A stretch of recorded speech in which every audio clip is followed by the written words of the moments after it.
नमस्ते, आप सबका वेद तत्व दर्शन के इस चर्चा में स्वागत है। हम अक्सर वेदों को सिर्फ पूजा पाठ और कर्मकांड से जोड़कर देखते हैं। उन्हें प्राचीन धार्मिक ग्रंथ मान लेते हैं।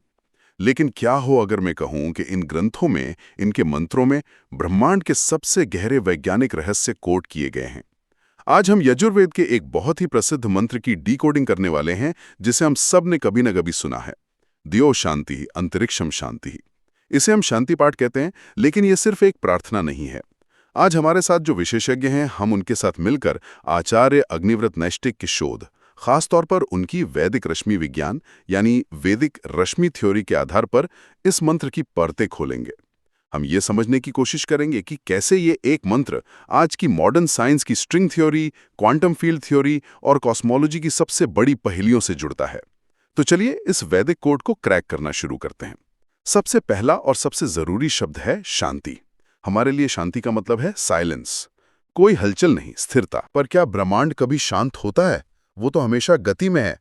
तो फिर इस मंत्र में शांति का वैज्ञानिक मतलब क्या है? आपने बिल्कुल सही सवाल से शुरुआत की है। यहाँ शांति का मतलब खामोशी या निष्क्रियता बिल्कुल नहीं है।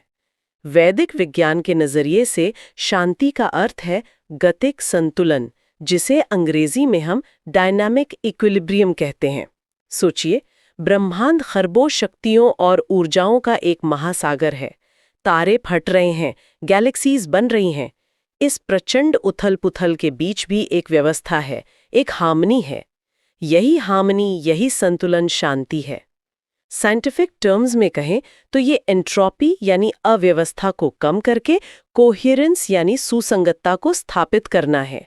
तो ये शांति पैसिव नहीं, बल्कि एक बहुत ही एक्टिव, परफेक्टली मैनेज्ड स्टेट है। डायनामिक इक्विलिब्रियम, ये तो पूरे मंत्र को देखने का नजरिया ही बदल देता है। लेकिन यहाँ एक सवाल खड़ा होता है जो शायद हर किसी के मन में आएगा। हजारों साल पहले जब कोई टेलीस्कोप नहीं था, कोई लैब नहीं थी, तब वैदिक ऋषियों ने यह ज्ञान हासिल कैसे किया? ये तो बहुत बड़ा दावा है। इसका रहस्य छिपा है वैदिक ज्ञान मीमांसा यानी वैदिक एपिस्टेमोलॉजी में। इसके अनुसार ऋषियों ने इन मंत्रों को लिखा नहीं, उनका दर्शन किया। दर्शन का मतलब है अपनी चेतना की गहराई में उन्हें अनुभव करना, उन्हें देखना। ये ज्ञान हमारी बोली जाने वाली भाषा तक पहुंचने से पहले वाणी के 4 स्तरों से गुजरता है।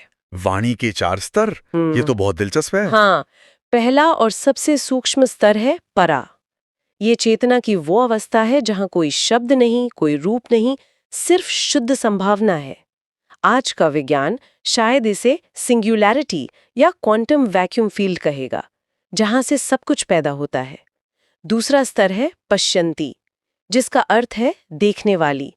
ये वो स्तर है जहां ऋषि उस ज्ञान का एक विजन देखते हैं, एक झलक पाते हैं। ये भाषा से परे है, एक प्योर इनसाइट है। तो क्या हम इसे ऐसे समझ सकते हैं जैसे एक विचार के बनने का प्रोसेस? परा वे एकदम साइलेंट पोटेंशियल आइडिया है जिसके बारे में अभी शब्द भी नहीं सोचे गए। पश्यंती में उस आइडिया की एक इमेज या विजन बनता है। बहुत बढ़िया, आपने इसे एकदम सही तरीके से समझा है। तीसरा स्तर है मध्यमा, जो बुद्धि का स्तर है। यहाँ हमारा मन उस विजन के लिए शब्द और अर्थ ढूंढता है। और चौथा और आखिरी स्तर है वैखरी, यानी वो स्थूल ध्वनि जिसे हम और आप बोलते और सुनते हैं। अच्छा, तो जब हम मंत्र का उच्चारण करते हैं, हम सिर्फ शब्द नहीं बोल रहे, हम उस मूल कॉस्मिक वाइब्रेशन से जुड़ने की कोशिश कर रहे हैं जहां से वो मंत्र जन्मा है। वाह, इसका मतलब है कि इन शब्दों के प्रचलित अर्थ से कहीं ज्यादा गहरा कुछ है।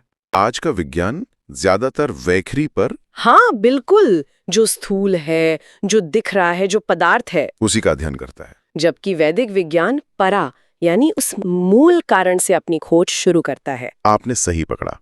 और यही वजह है कि वैदिक शब्दों के मूल अर्थ को समझना बहुत जरूरी हो जाता है, जिसे क्या कहते हैं? यास्क मुनि की निरुक्त प्रक्रिया कहते हैं। अच्छा, ये शब्द सिर्फ नाम नहीं है, ये अपने आप में परिभाषाएं हैं। जैसे द्योह शब्द, ये दिव धातु से बना है जिसका मतलब है चमकना। हाँ, तो इसका मतलब सिर्फ आसमान नहीं हुआ। नहीं, दिव धातु से बना है जिसका मतलब है चमकना या प्रकाशित होना। तो साइंटिफिकली इसका मतलब हुआ स्टेलर रीजन्स, प्लाज्मा और a process like nuclear fusion, जो तारों में होता है। ठीक है, तो द्यों का मतलब सिर्फ आसमान नहीं, बल्कि तारों और गैलेक्सीज की चमकती हुई दुनिया है। तो फिर अंतरिक्षम का क्या? मेरे लिए तो इसका मतलब हमेशा खाली जगह या स्पेस रहा है। और यहीं पर वैदिक विज्ञान हमें चौंकाता है। अंतरिक्षम बना है अंतः प्लस ईक्ष से, जिसका मतलब है जो बीच में दिखाई देता है। ये खाली जगह नहीं है? नहीं है। नहीं है? नहीं, ये दो पिंडों के बीच का माध्यम है जिसमें फोर्स फील्ड्स, वेव्स और चार्ज्ड पार्टिकल्स भरे हुए हैं। अब आते हैं पृथ्वी पर। ये पृथ धातु से बना है, जिसका मतलब है फैलना या विस्तृत होना। ये तो अजीब है। हम तो पृथ्वी को एक ठोस गोले के रूप में सोचते हैं, विस्तृत के रूप में नहीं। बिल्कुल। और यही इसका गहरा वैज्ञानिक अर्थ छिपा है। ये किसी एक ग्रह की बात नहीं कर रहा, बल्कि पदार्थ के उस गुण की बात कर रहा है जो फैलकर एक जगह इकट्ठा होता है, यानी कंडेंस्ड मैटर। अच्छा। गुरुत्वाकर्षण के कारण ही गैस और धूल के बादल विस्तृत होकर ग्रह और तारे बनते हैं। इसी तरह आपः शब्द आप धातु से बना है, जिसका अर्थ है जो सब जगह व्याप्त हो। ये ब्रह्मांडीय तरल जैसे सृष्टि की शुरुआत में मौजूद प्राइमोर्डियल प्लाज्मा को दर्शाता है। कमाल है। तो ये मंत्र तो ब्रह्मांड के अलग अलग कंपोनेंट्स की एक लिस्ट जैसा लग रहा है। इसमें ब्रह्म शब्द भी आता है, उसका क्या मतलब हुआ? ब्रह्म ब्रह धातु से बना है, जिसका अर्थ है बढ़ना या विस्तार करना। यह दो चीजों का प्रतीक है। पहला, ब्रह्मांड के वो मौलिक नियम, कॉस्मिक लॉ, जो हर जगह लागू होते हैं, और दूसरा, खुद विस्तार करता हुआ ब्रह्मांड, द एक्सपेंडिंग यूनिवर्स। तो अब हमारे पास इस कोड को क्रैक करने के लिए कुछ कीवर्ड्स हैं। चलिए अब पूरे मंत्र को एक साथ देखते हैं। द्यो शांति से शुरू करते हैं। इसका वैज्ञानिक भाष्य क्या होगा? द्यो शांति का मतलब है तारों और आकाशगंगाओं में संतुलन। देखिए, हर तारे के अंदर एक महायुद्ध चल रहा है। एक तरफ है ऊर्जा या अग्नि जो उसे बाहर की ओर धकेल रही है, और दूसरी तरफ है उसका ईंधन या सोम और गुरुत्वाकर्षण जो उसे अंदर की ओर खींच रहा है। हाँ। जब तक इन दोनों में संतुलन है, तारा स्थिर रहता है और हमें रोशनी देता है। जिस पल ये संतुलन बिगड़ता है, वही तारा एक सुपरनोवा बनकर फट सकता है। तो द्यो शांतेः तारों के अंदर चल रही न्यूक्लियर रिएक्शंस के स्टेबल रहने की प्रार्थना है। जी। आचार्य अग्निव्रत के अनुसार गायत्री, त्रिष्टोप जैसी वैदिक छंद रश्मियां यानी स्पेसिफिक फ्रीक्वेंसी पैटर्न्स तारों की स्थिरता में एक अहम भूमिका निभाती हैं। ठीक है, तो हमने कोड का पहला हिस्सा क्रैक किया। द्यो यानी तारों की दुनिया का संतुलन। अब अगले शब्द पर चलते हैं। अंतरिक्षम शांति यानी फोर्स फील्ड्स और तरंगों के बीच संतुलन। बिल्कुल। अंतरिक्षम शांति का अर्थ है कि इलेक्ट्रोमैग्नेटिक और ग्रेविटेशनल वेव्स का प्रवाह बिना किसी रुकावट के हो। यहीं पर वृत्र की एक बहुत गहरी अवधारणा आती है। वृत्र? हाँ, वेदों में वृत्र को एक ऐसी शक्ति बताया गया है जो ऊर्जा के प्रवाह को रोकती है, उसे ढक लेती है। आचार्य अग्निव्रत इसकी व्याख्या एक ऐसे कॉस्मिक रेजिस्टेंस या आवरण के रूप में करते हैं जो रश्मियों के मार्ग को रोकता है। एक मिनट, एक ऐसी शक्ति जो ऊर्जा के प्रवाह को रोकती है, ये सुनने में कुछ डार्क मैटर या डार्क एनर्जी जैसा नहीं लग रहा? ये एक बड़ा दावा है, लेकिन समानताएं हैरान करने वाली हैं। मतलब जिस डार्क मैटर और डार्क एनर्जी को खोजने में आज दुनिया भर के वैज्ञानिक अरबों डॉलर लगा रहे हैं, हो सकता है कि वेदों में वृत्र के रूप में उसका जिक्र पहले से हो। एक ऐसी शक्ति जो ब्रह्मांड में ऊर्जा के बहाव को रोकती है। जी, तो अंतरिक्षम शांतेय ये प्रार्थना है कि वृत्र या कॉस्मिक फ्रिक्शन ऊर्जा के फ्री फ्लो को न रोकें। ये तो दिमाग घुमा देने वाली बात है। तो इसी लॉजिक से पृथ्वी शांति का मतलब सिर्फ हमारी धरती की शांति नहीं हुआ? नहीं, ये ब्रह्मांड में कहीं भी मौजूद कंडेंस्ड मैटर की स्थिरता के लिए है। इसका मतलब है गुरुत्वाकर्षण और अपकेंद्र बल यानी सेंट्रीफ्यूगल फोर्स के बीच का संतुलन। सही। ये प्रार्थना है कि कोई ग्रह अपनी कक्षा में बना रहे, अपने तारे में न गिर जाए या अंतरिक्ष में कहीं खो न जाए। यह ग्रहों की जियोलॉजिकल स्ट्रक्चर और उनके मैग्नेटिक फील्ड की स्थिरता के लिए भी है। और आपः, औषधया, वनस्पतयः का क्या? ये तो बहुत स्थूल धरती की चीजें लगती हैं। इनका कॉस्मिक लेवल पे क्या मतलब है? आपः शांतेय का संबंध ब्रह्मांडे तरल और प्लाज्मा धाराओं यानी प्लाज्मा स्ट्रीम्स के संतुलन से है। सृष्टि की शुरुआत में सब कुछ एक तरल प्लाज्मा ही था। हाँ, अब आते हैं औषधया और वनस्पतियां शांति पर। क्या? ये भौतिक विज्ञान से जीव विज्ञान की ओर एक कदम है। वनस्पति का शाब्दिक अर्थ है रश्मियों का पालक, यानी वो जो प्रकाश को पीकर जीता है। जी, अच्छा, ये सूरज की किरणों यानी फोटॉन्स और पेड़ पौधों के बीच के फोटोबायोलॉजिकल संबंध के संतुलन की बात करता है। एग्जैक्टली। अगर सूरज से आने वाला रेडिएशन बिगड़ जाए तो जीवन का आधार ये वनस्पतियां नष्ट हो जाएंगी। यहाँ एक शब्द है जो मुझे हमेशा कंफ्यूज करता है, विश्वेदेवा शांति। क्या इसका मतलब उन देवी देवताओं से है जिनकी हम पूजा करते हैं, या यहाँ भी कोई वैज्ञानिक रहस्य छुपा है? और यहीं इस मंत्र का सबसे बड़ा अहाँ मोमेंट छिपा है। क्या? वैज्ञानिक परिप्रेक्ष्य में देव का अर्थ प्रकाशित करने वाला या गति देने वाला है। ये वो प्राकृतिक बल यानी फंडामेंटल फोर्सेस हैं जो इस सृष्टि को चलाते हैं। Gravity, electromagnetism, strong nuclear force और वीक न्यूक्लियर फोर्स। क्या?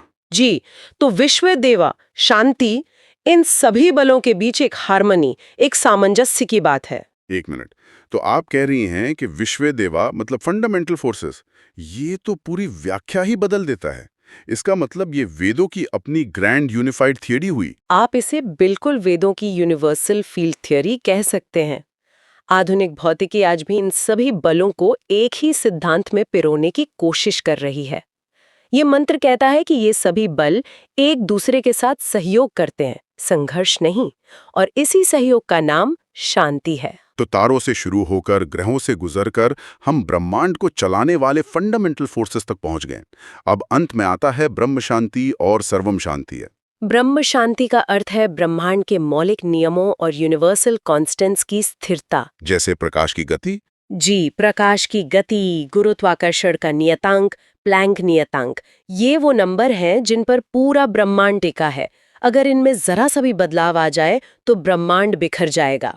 और सर्वम शांति है, इन सबका सार है अ टोटल कोहेरेंस, एक पूर्ण सुसंगतता, जहां एक अणु से लेकर एक आकाश गंगा तक सब कुछ एक ही कॉस्मिक लय में है, जिसे वैदिक भाषा में ऋत कहते हैं। ठीक है, ये ब्रह्मांडीय स्तर की बातों से समझ में आती है। तारों का संतुलन, ग्रहों की स्थिरता, फंडामेंटल फोर्सेस की हार्मनी। लेकिन ये सब बहुत दूर की कौड़ी लगती है। क्या इस मंत्र का हमारे जीवन, हमारे समाज और हमारे पर्यावरण से भी कोई सीधा कनेक्शन है, या ये सिर्फ एक कॉस्मोलॉजिकल ब्लूप्रिंट है? इसका बहुत सीधा और गहरा कनेक्शन है। पर्यावरण के स्तर पर देखिए, ध्योर शांतिः का अर्थ है प्रदूषण मुक्त आकाश और ओजोन लेयर की स्थिरता। अच्छा, पृथ्वी शांति का अर्थ है स्वस्थ मिट्टी जो रासायनिक कीटनाशकों से मुक्त हो। और आपाह शांति का अर्थ है स्वच्छ जल। वेद में जल को भेषज यानी औषधि कहा गया है। जब हम उसे प्रदूषित करते हैं तो हम औषधि को जहर में बदल देते हैं। सही बात है।